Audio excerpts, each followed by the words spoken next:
For those of you who might not know, I went to college in New Orleans, Tulane specifically. Roll wave. And while I was there, I studied music and therefore ended up learning a lot about jazz music and its history.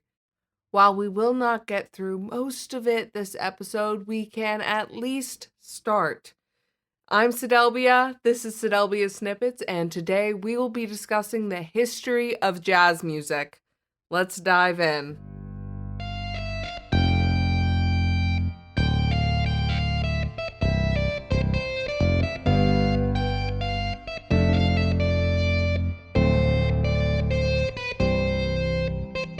This is Sadelbia Snippets with your host, Sadelbia.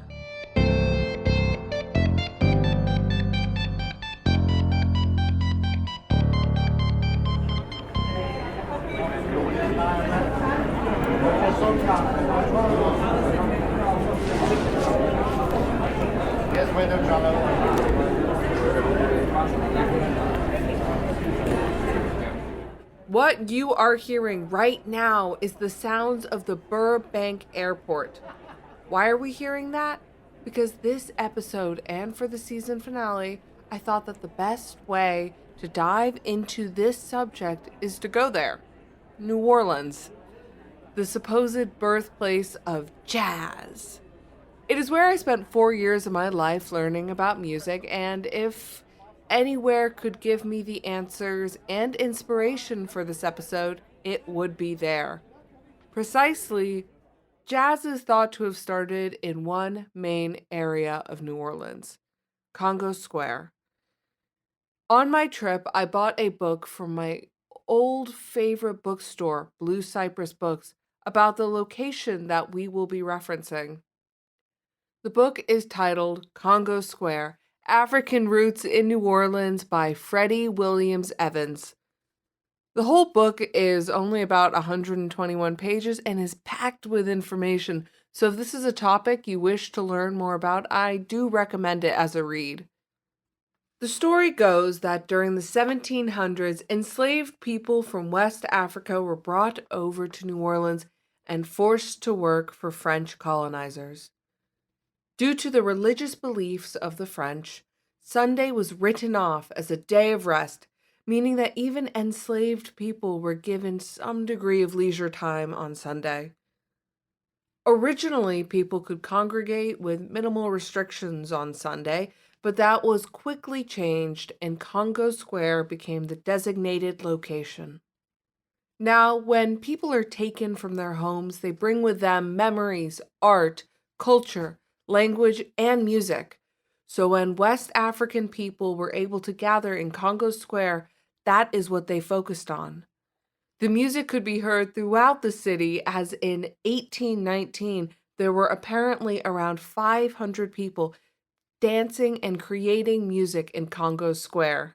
Now, I say apparently for a very specific reason, and that is because accounts of the art created in this area are mostly unreliable. That is because of two reasons.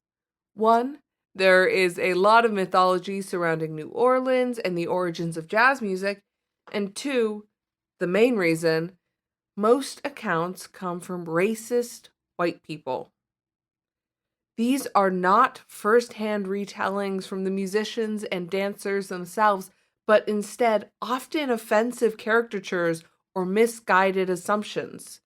We do know that music was made in Congo Square, however, and that it evolved over time as enslaved people learned more about European music and the music from other West African communities.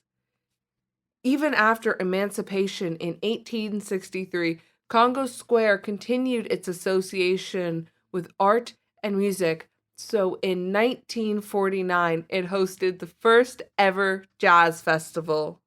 So that is a brief summary of how jazz music probably started, but I didn't fly all the way to New Orleans just to buy a book.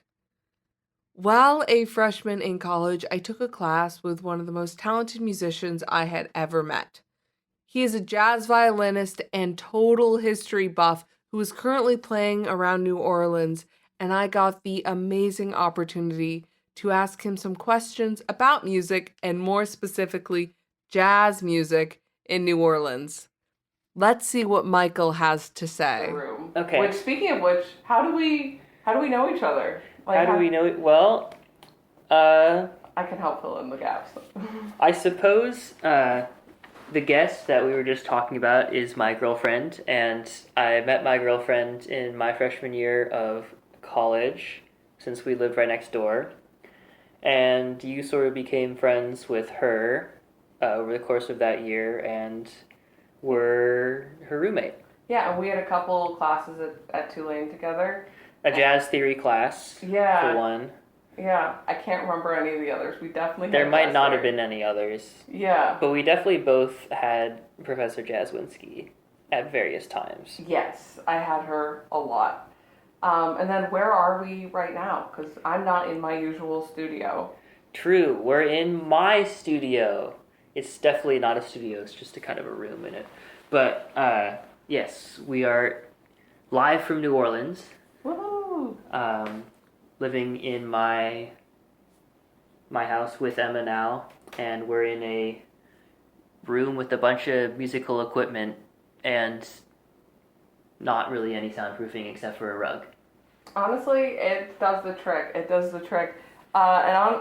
I'm just happy I have an in-person interview because I always think they work out better.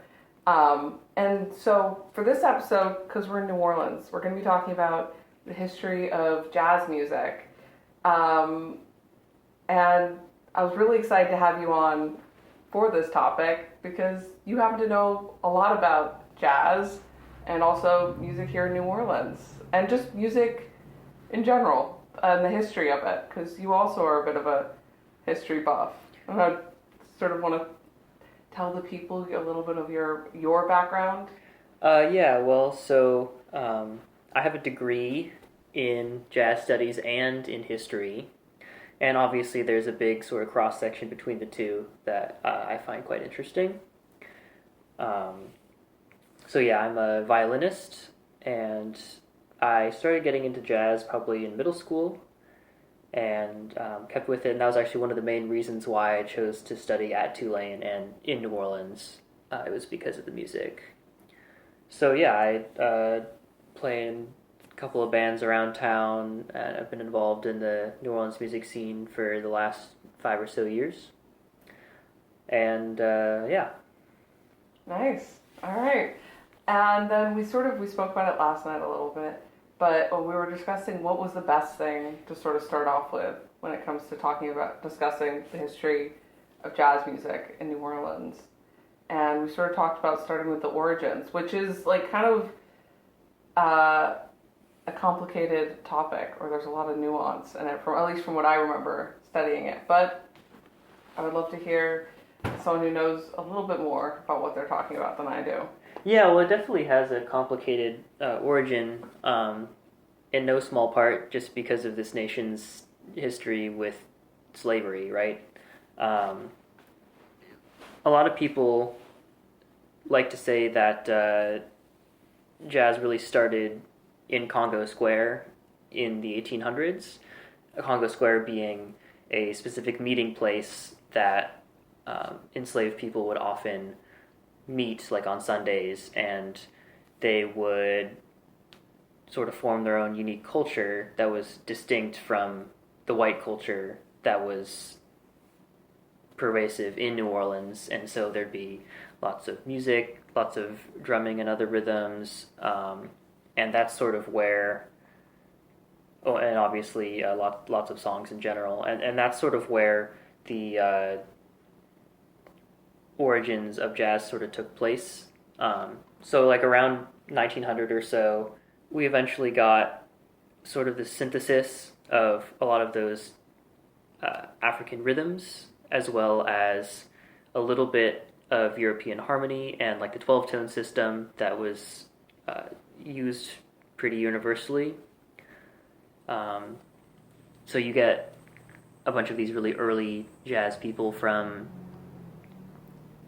New Orleans, including people like Buddy Bolden, or Louis Armstrong is sort of the most famous example.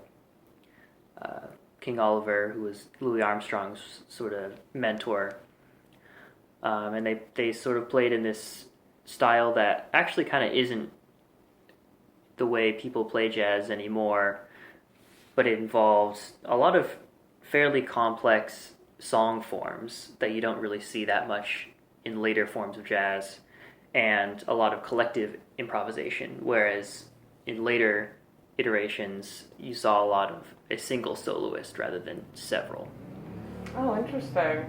And is there, when you're playing, do you have a preference for like a style of jazz? I also want to talk about the term jazz at a later point, but I just want to ask this question. Do you, when you, like, you're playing jazz music, do you have a preference, or? Yeah, well, I like a lot of different things. I'm sort of on the side of modernity, I guess. You definitely have some more traditionalist voices within the community than me. So most of the stuff that I play would probably go under the purview of fusion, which was a much later style actually that sort of developed in the 1970s as a result of the prevalence of like rock and roll and especially electric instruments and electronic effects with those instruments. Um, so obviously, if you're a violinist, it's very hard to compete with drummers and trumpets and all the woodwind instruments and the brass instruments. And so I plug it in and use it very similarly to how a lot of people would play an electric guitar. You just go through an amp, maybe some pedal board, all that kind of stuff. And so that lends itself to like a sort of a different style. That being said, I definitely play a lot of more traditional stuff, some swing, some bebop, and all the works. Any modal jazz? That's such, I feel like, a term that's around those. Modal is kind of a funny word to me just because, like, I don't know, there's a lot of different modes, and people will just say, this is modal, when they mean, oh, the mode that they're using is Dorian or Phrygian or Mixolydian or whatever. And I think a lot of people use that term, a lot of how some people use other terms where they don't quite know what they mean, but they mean, you know, oh, it sounds weird, and the more it sounds weird, the more modal it is, kind of thing. Yeah. Honestly, it's mostly, at least in my experience, Mixolydian. Right? Yeah. Yeah. See, I think of it mostly as Dorian, just because when we think modal jazz, the first thing we think of is Miles Davis album's Kind of Blue. Mm-hmm. At least that's what I think of. And there's a lot of Dorian in that. Oh, really? Yeah. Okay, so the other thing also I wanted to talk about a little bit, because I remember we would talk about it back in college, is the term jazz, or the concept of like trying to define jazz at all. And that right. You can't really. Yeah, well, the term itself is also like extremely contentious. There are people, the most notable person who really is against the term nowadays is a trumpeter from this city named Nicholas Payton. And he has a famous song called Jazz is a Four-Letter Word. And that stems from the fact that the word jazz was not invented by black people when the music was invented by black people. A lot of the really early musicians who were black paved the way to allow the music to be played the way it's played, but weren't necessarily able to be commercially successful. You had people like Buddy Bolden and King Oliver, who made, the latter of whom made some records, and of course Louis Armstrong got quite famous. But a lot of the people at the time that got really successful right afterwards were the swing big bands of like Benny Goodman, Artie Shaw,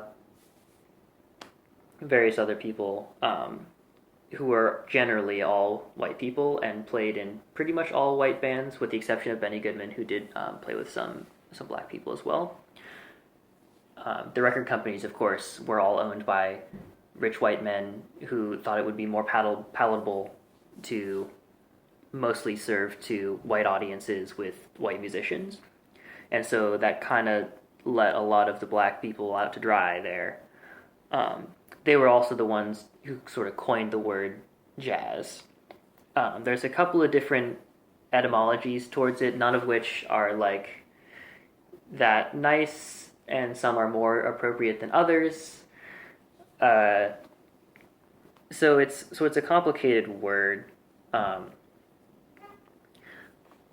I'm not sure I have like a super lofty opinion on the word itself. What I would say though is that people like to define jazz as a genre, but I kind of disagree with that. I see it similar to classical, which is also a terrible word because classical is a group within classical music, and classical music is 500 years of anyway. I was gonna let you keep going about it. It's related, but yeah.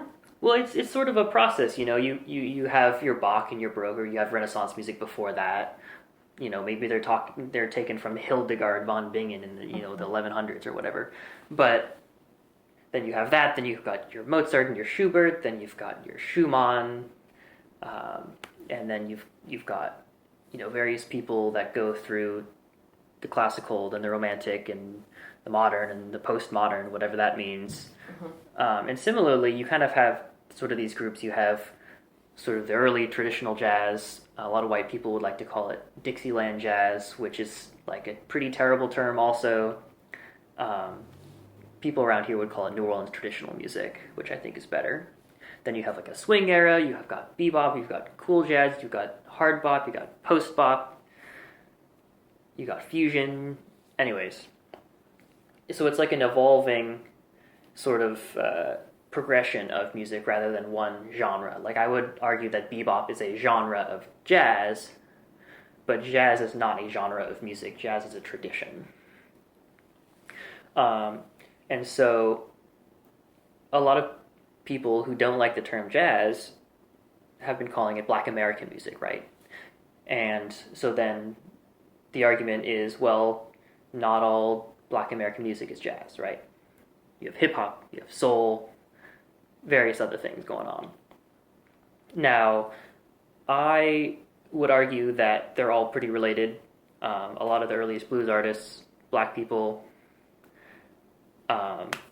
So, yeah, they're all kind of related, and the idea that we take jazz as this progression that we see it nowadays with swing and bebop and such is sort of only one layer of it, whereas including things like what I said earlier about blues, or with rap or hip hop or any other styles, I think you can sort of include in that sort of progression.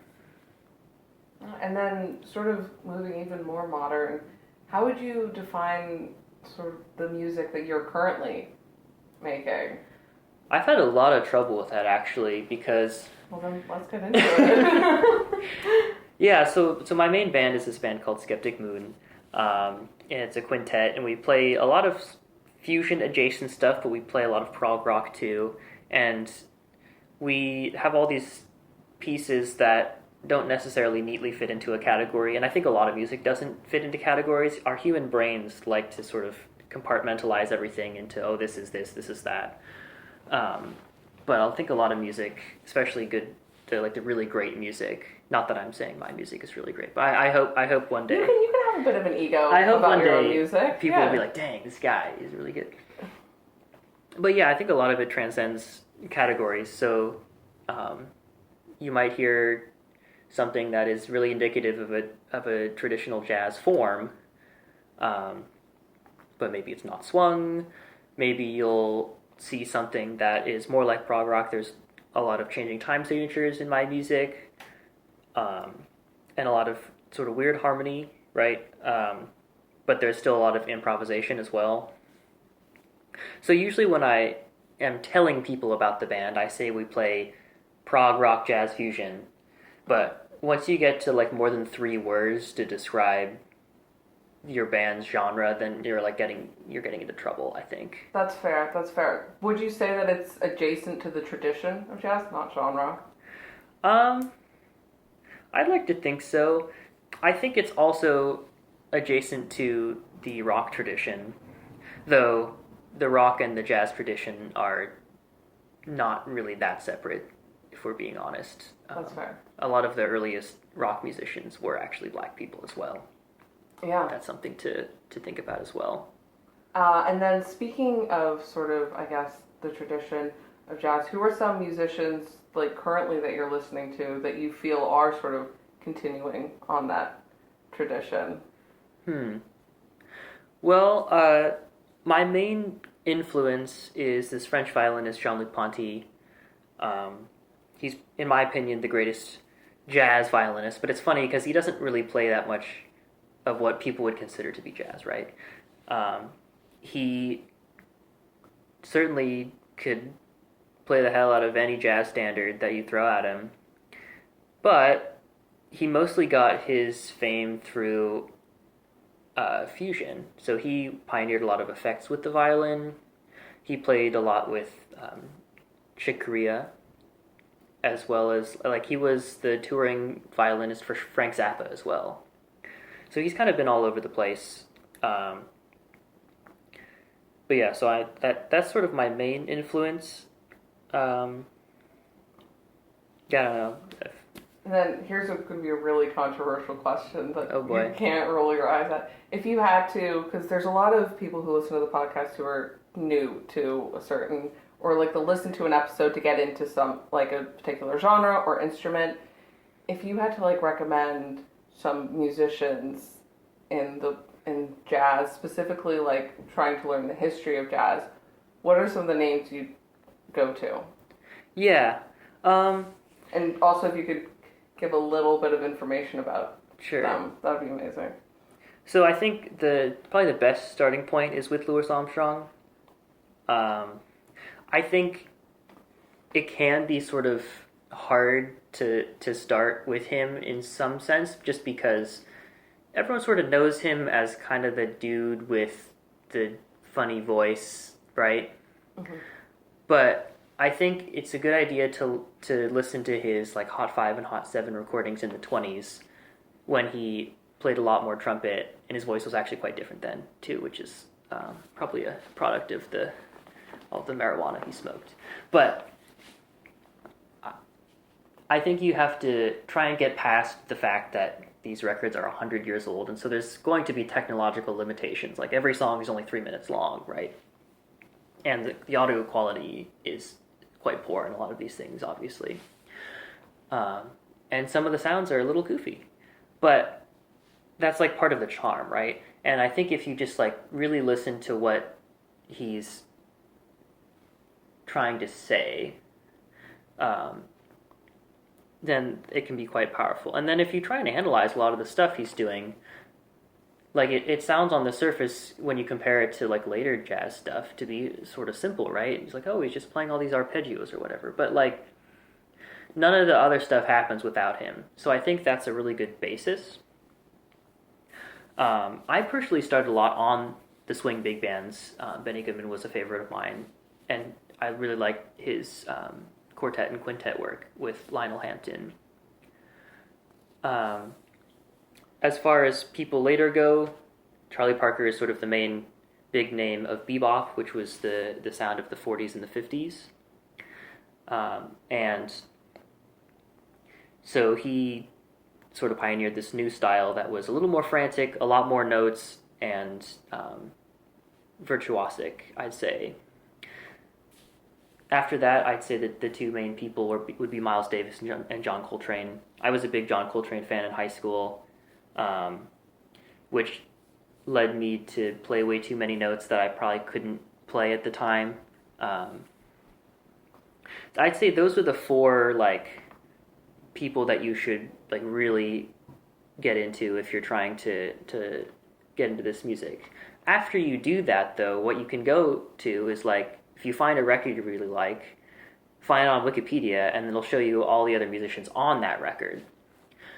And so, you know, you might really like the Bird record and see Miles Davis is on it, or you might see that Dizzy Gillespie's on that, or you might see Max Roach on that, and then you might see Max Roach on a different thing with Clifford Brown, and then so you sort of have these starting points, and then you kind of spider web out, and you realize that all these musicians played with each other. It's very interconnected, And that's a really great way to find more musicians that you like, is to say, okay, well, I like this guy, and this guy played with these three other people, and who did these three people play with, and do I like any of their music? And so from that, you can sort of, you can get to like hundreds and thousands of different musicians.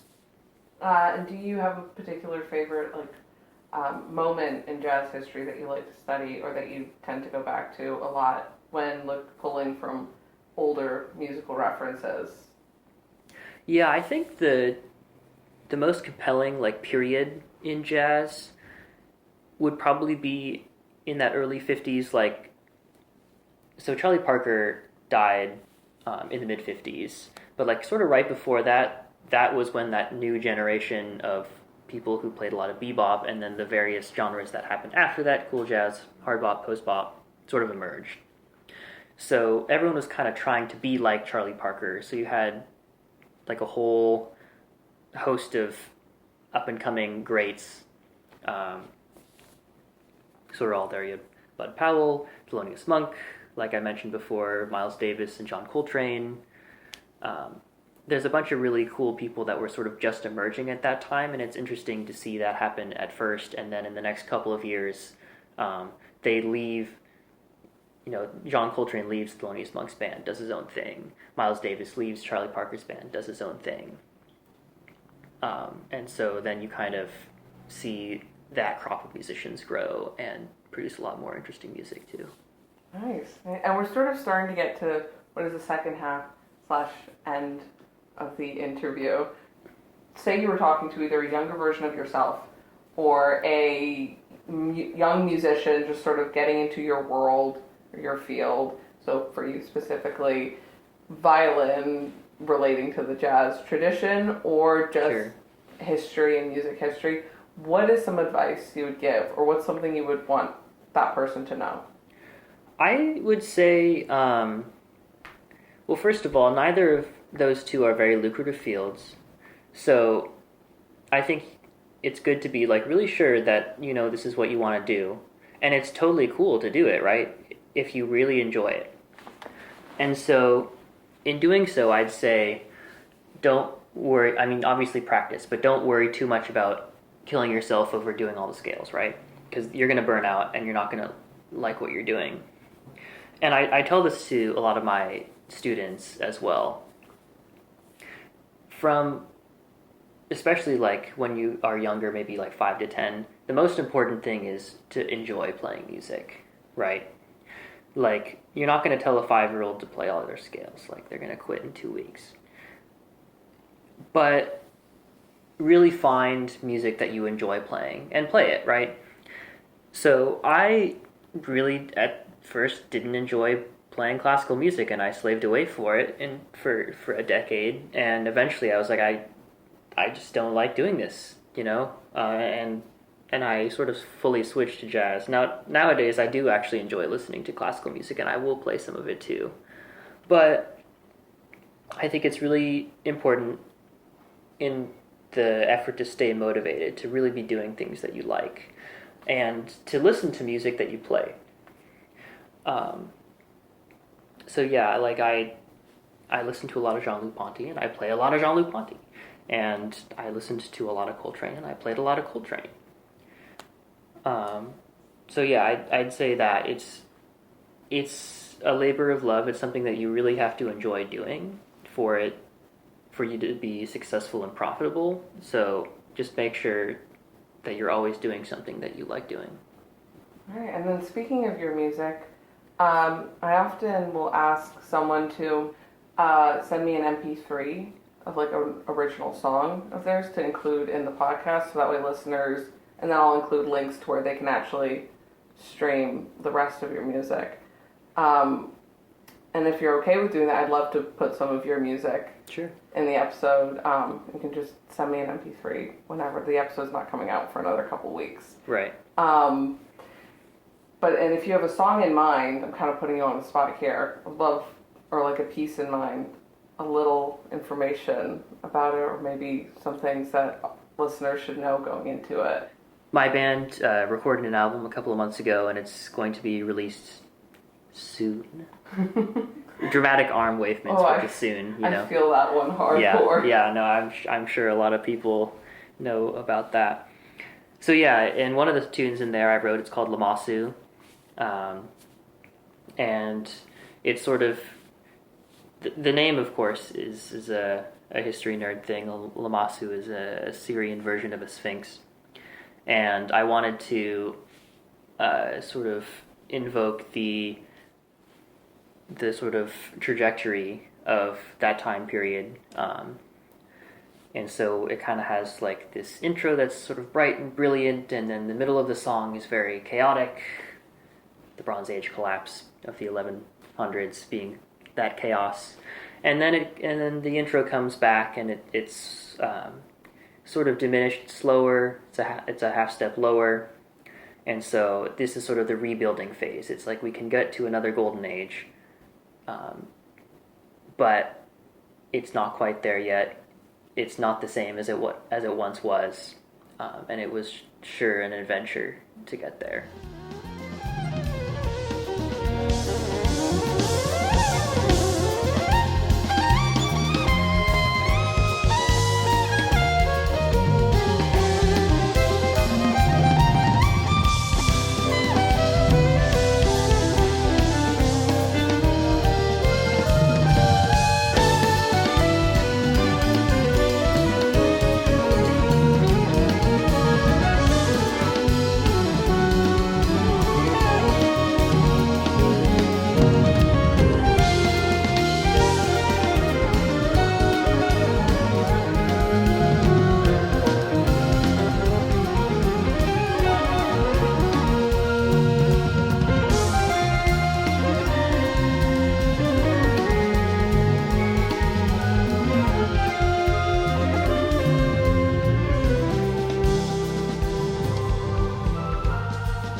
And speaking of the album, do you have anything you want to shout out?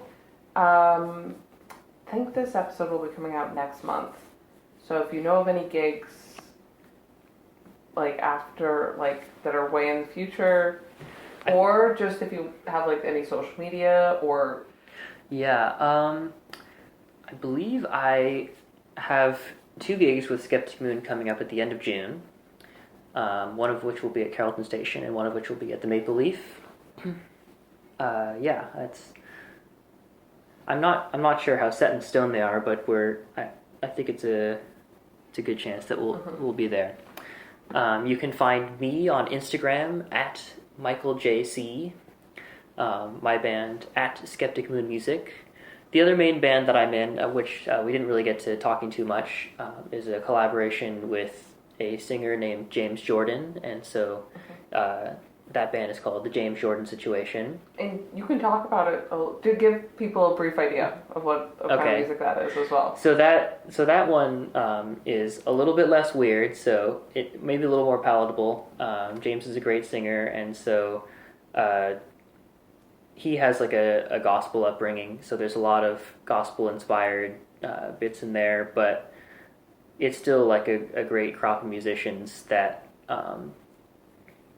there's still weird chords, and there's still lots of improv, and there's still lots of shredding and all that. But yeah, so that's that one.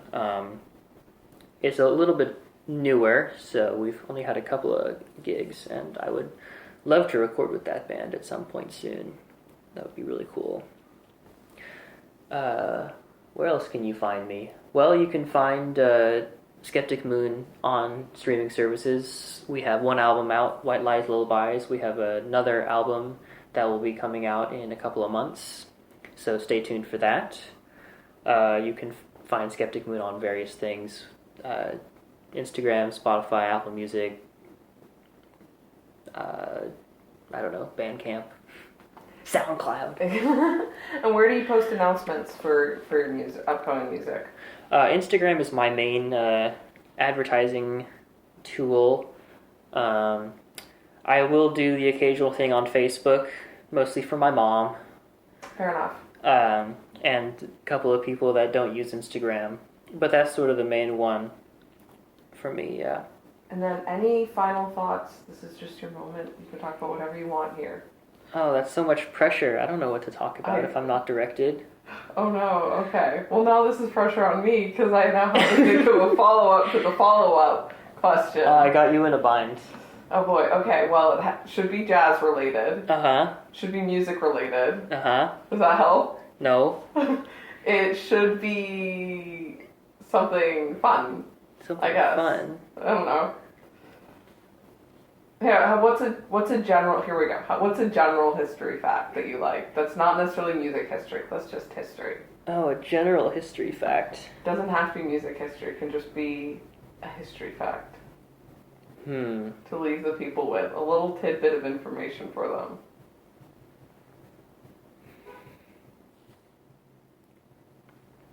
Well, I would say that all of the earliest forms of literature that we have, that we think of, the Epic of Gilgamesh, Homer's epic poems, those were all music. They were all meant to be sang, and you can tell because they're often written in certain cadences and certain verses. And so I like to think that when we discovered that we could write stuff down, the first thing that we thought of, well, the first thing was taxes. But the second thing that we thought of was, hey, we can write down all of this music and all of this poetry and all of this culturally significant and enriching things in our lives that it's not necessarily for a specific purpose. You know, I'm not writing this so that I can buy food, but I'm writing this down just because it's the history of my people and it's the culture of my people, and I think that's very valuable. Nice. I think that's a great place to end. There we go. Thank you, Michael, so much for being such an amazing guest, and I hope you all enjoyed that brief segment from one of Skeptic Moon's new songs. I can't believe we have made it this far. This is the end of episode 10 and the season finale of season 1 of Sadelbia Snippets. I am so excited to be working on a season 2 of this project. This has been one of the most fulfilling things I have ever done. I love sharing this content with all of you, and thank you to everyone who has joined me on this journey and who has listened to each episode, to the people who have followed me on social media. We will be taking a short break from episodes as I prepare for season 2. And you can follow along with updates relating to that and to other things in my life on most social media platforms. I am once again thrilled to be on this journey, and stay tuned for season 2 of Sadelbia Snippets.